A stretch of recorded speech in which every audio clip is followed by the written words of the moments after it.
All right, thanks very much. We hope you had good conversations during lunch, even though this was a short break.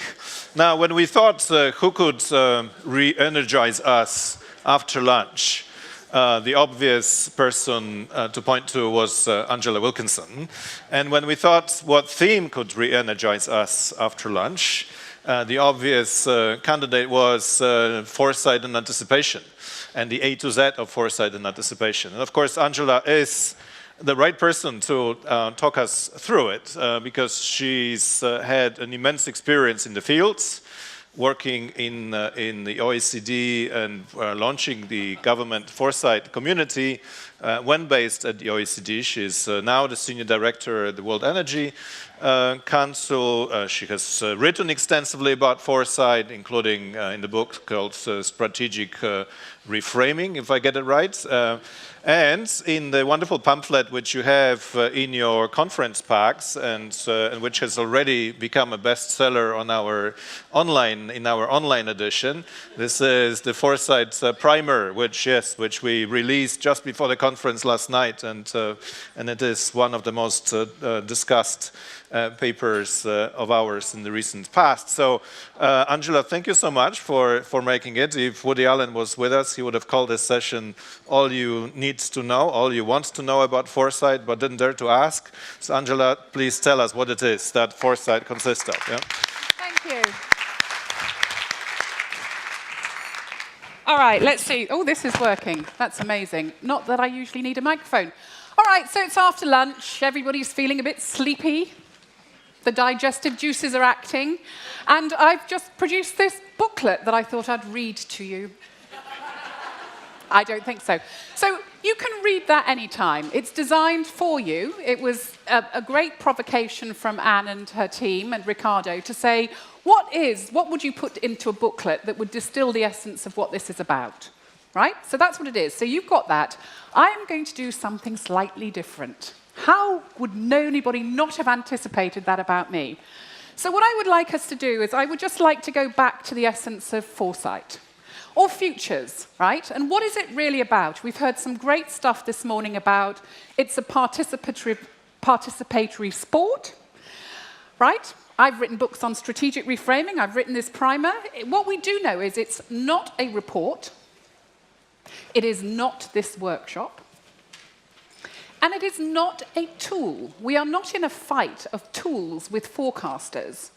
What it is as much a capability of an organization, and it's also a stance. And the stance in foresight is that we can't predict the future, but that we can learn our way into it.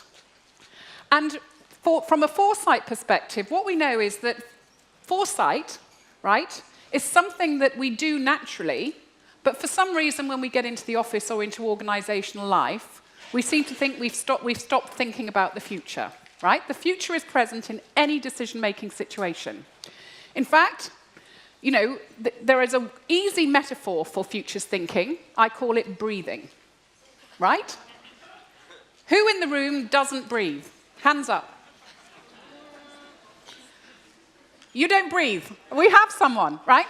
Unless, if you're not breathing, I will say you're probably not thinking about the future. If you are breathing, you are. You might not realize you are, but you always are thinking about the future. And in fact, if you look at developments from neuroscience and psychology in the last 20 years, they are changing the way we think about the human mind and the human being, in that we are not creatures of past habits. We are prospective animals. And the challenges we're facing in every aspect of our life is not what do we know about the future, but how do we make prospective judgment? How do we help leaders exercise judgment about things that have never happened and that have never been experienced? That's the real conundrum. And for me, it's exactly the same as breathing in, and breathing out. Breathe in and breathe out. Right? Now, this morning, we were breathing in a lot. We were breathing in. We had panel, speaker, panel, speaker. You're breathing in. People's ideas, breathing in. Could you feel it? It's getting bigger. Oh, by the time we went to lunch, who wasn't relieved, right? not that the sessions weren't great, but we were breathing in. And we breathed in a lot of stuff. I had to write it down. Right, what did I hear? So one of the skills of a foresight practitioner is called active listening, right? Active listening is actually when you pay attention to what the other person is saying, as opposed to listening, waiting to hear what you want them to say, right? Just to clarify. So in active listening, this morning I was listening and I heard a mix of interesting things, but I did hear what I tend to hear normally in these types of conferences or conversations, apart from the spectacular quality of the content, was a mix of trends and solutions. And this is the fatal trap, is if we keep confusing the space of when we're thinking about the future with what are we acting in the present, we don't create enough learning opportunity. So we're going to have a go at this ourselves, right? I thought we'd practice our active listening and our foresight skills. So this, and we'll do a little interaction with cards first. Yes, Anne's got her cards ready. So this morning I heard a lot of people talking about technology trends. If you agree with me, hold up your green card. Technology trends, right? You don't even have to tell me whether they were positive or negative, just technology trends. Okay. Right. Hold up your green card if you really understood the concept of generativity. Okay.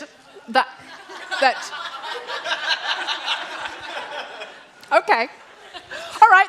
There's a lot over here for you. Okay. All right. Hands up your green card if you understand digitization. The digital aspect of technology. So a lot more on the digital than the generativity. Oh, we've got a yellow card from Aaron. Okay. Another area of trends I heard was about social. And by social, I mean social and cultural.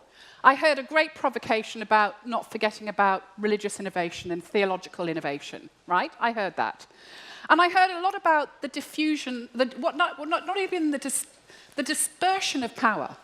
And a question about where it's going to be collected again, and if it will ever be collected again. So if you heard stuff about societal change, religion, culture, hold up your green cards. Okay, the green cards are getting more frequent. You're trying to show me you're listening all the time.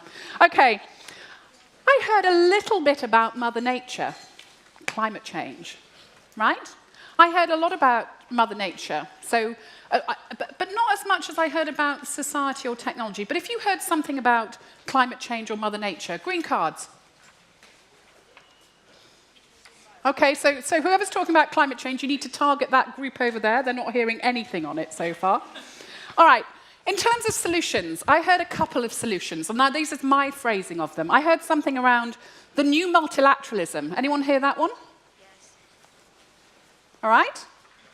I heard something which I'm going to call diplomacy 3.0, right? So diplomacy used to be kings would marry their daughters. Yeah, that was one. Then diplomacy became shuttle diplomacy between nation states. But I think what we're talking about is what might be called design diplomacy, right? The art of diplomacy, I was told at the OECD, is the art of pushing problems into the future.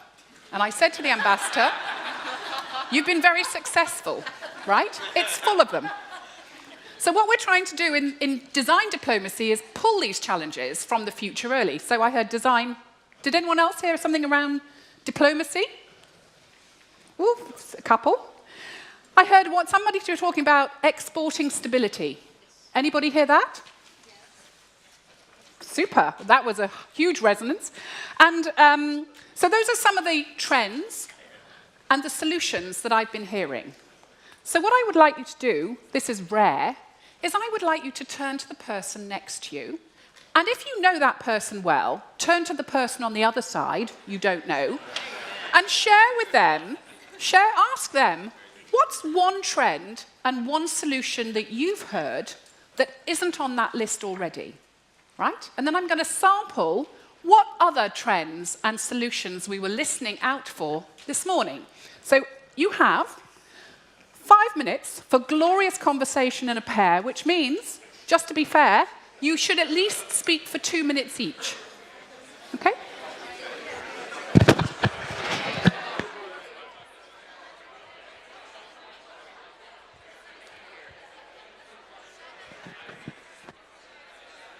Thank you.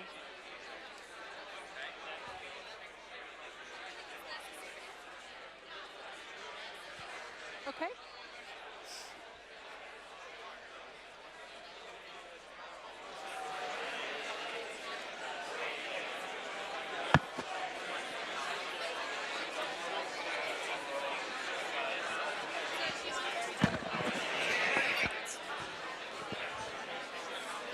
I think I'm too immersed. What? What happened to you? That's okay. This at least releases Yeah, yeah. the tension in the room. And then we'll just sample this, and then I'll just remind them about they're not running a sprint, we're doing a decathlon, and they've got to open up the training ground for this muscle. Okay? That'll be it. Is that okay? Because by the way, it's not easy. Thinking, what is the trend that was mentioned that we didn't discuss now? So It just gets going, it's what you want in your conversation, isn't it? And to get difference between trend and solution, because I'm sure you get a lot the same. well, it's sometimes sort of all over the place, and it can be tricky. I like what Aaron said about socializing, rather than sort of going in with a big opinion. It works though when there's only one group doing it, but they all start playing the game and it becomes very difficult. What you actually just need is for them to give you a moment where they don't have to have any information and you can just have a conversation. Because if it's always about, it doesn't matter whether it's drip feeding information. Actually, these guys, no, they just don't have a moment. And what you want to do is you want to pull it out of them, not push it into them. Right? So I would create an empty space and pull rather than a full, a trickle down. What I can say about my time here is there are some areas that are so sort of intellectually no-go areas that Absolutely. complicated and difficult to even sort of get people or Yeah. also what Tarek talked about, religion, identity. You know, I loved his talk. And me too. I mean, I went to the synthesis part. But how do you, I mean, even for me as a Western woman, I told you, it's very difficult to wrap my mind around this kind of religiosity. Do you understand? You need also intellectually. But that's where you have to create new shared vocabulary. We don't have the words to make it. We can't use the words we use for religion for their religion. So you have to create a new vocabulary. That, and you also have to bring in people who really get it, who understand it, who are immersed in these kind of issues, and they're not anywhere in here. No one here up until we have was thinking about these kinds of things.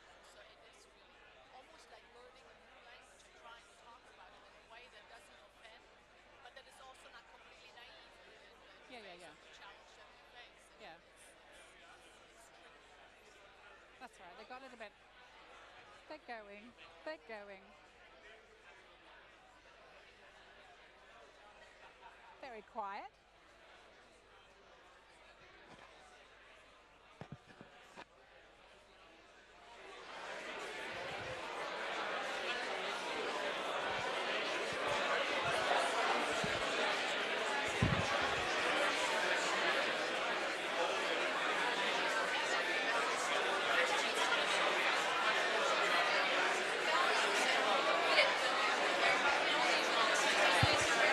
Two minutes.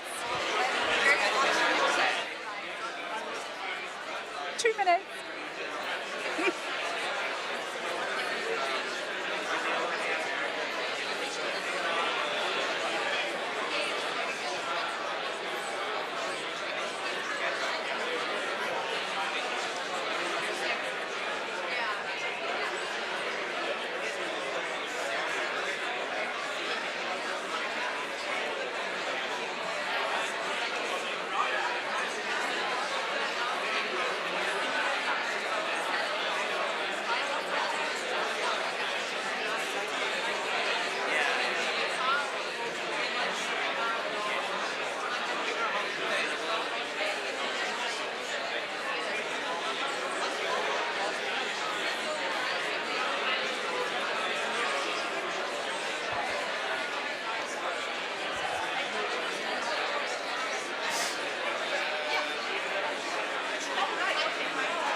Okay.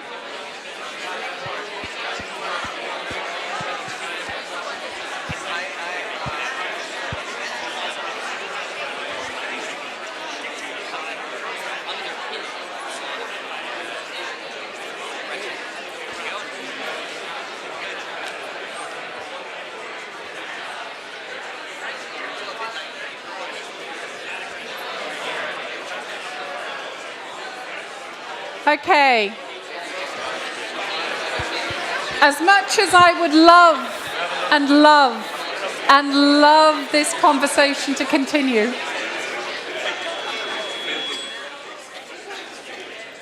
as much as I would love to allow you to talk for longer, in the interests of time and for the sake of the next panel, I'm going to move us along. But I just want to sample. Who has picked up a different trend to the ones that I talked about before? Who found something new, different? Come on, don't be shy. What did you get? We spoke more about cities and how cities are being more important for the future in our days. So not only local communities, but what's happening in London with the Uber and the Deliveroo example. It was a city decision. What's happening also in the US with cities engaging against Trump in favor of the Paris Agreement. So cities as part of the global actors in this new geopolitics. Anybody else get that? Okay, anybody, you did over there, well done. You know how to use the cards. Anybody else get a different piece? Right at the back. I think there's one issue. Okay, I raised the question about climate change, but in addition to this, there is also biodiversity, there is the issue about planetary boundaries, there's planetary health. So it could even be going beyond that. We need many multilateral instruments to tackle all this issue. And finally, at the heart of the question is, what about the survival of humankind as an issue of debate in the geopolitical arena? We've been discussing a lot about Russia against China or Russia against the US, but will we survive as humanity? Don't know if it's a black swan, but I think it's a question that should be raised. Okay, so an existential threat to humanity, and we have 2 minutes. No, we won't be discussing that now, but it's a good point. What about solutions? Did anybody else find another sort of a different type of solution space, please? I can throw. I've got 2 mics. Thank you. Yeah, so it was mentioned as a solution by Aaron Manion, but in a way I think it's also a trend, and that's communities. And I was so happy that you raised that, because when we talk about geopolitics, it feels like we're excluding so many people, and we're forgetting that the drivers of change are not the people in this room, I'm sorry to say, but they're the super techie, innovative people who don't care that they don't have a formal education, who are working away, for example, in Shenzhen in China, and are building their own robots and AI. So I was very pleased that we heard about communities today. Okay. So what I'm just trying, this is just a really tiny taste of exercising our strategic foresight muscle, which starts with active listening, right? We're actively listening to the conversations that are happening, and we're listening out for trends, and we're listening out for solution spaces, all right? So that's one way to think about it. And it's not that foresight is not a report. It's a learning process. And the challenge that we have is often that we don't create enough space for this process. And we think that after we go out, we've had a good conversation here, we've got a great trend report, we've got a new foresight study, we've delivered. That's when the work begins, right? Not when the work ends. That's when it starts. Now, I have a little video that we use when we're teaching, which is what tends to happen after somebody has done some foresight. So let's have a look at the foresight train. All right, here's the future.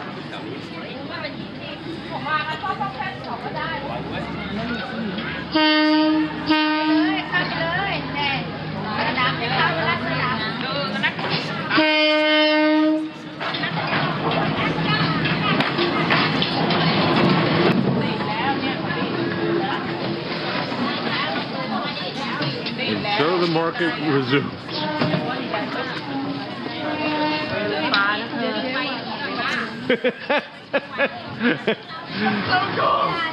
So, Anne, when you're producing your report next year, the Foresight train will be launched, and people might even take some photographs of it, but as it passes by, they'll be putting the market back together and going back to business as usual as quickly as possible. So, it's a... Thank you. So the point is, if you really want to do this, it's not about the report.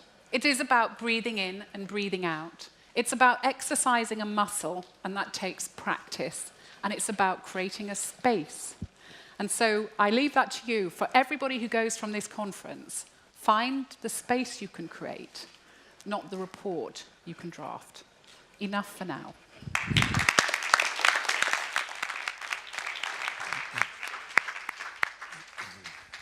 Right, thank you very much, Angela, for showing to us that foresight is not only relevant, but can also be fun, and enormously fun for that.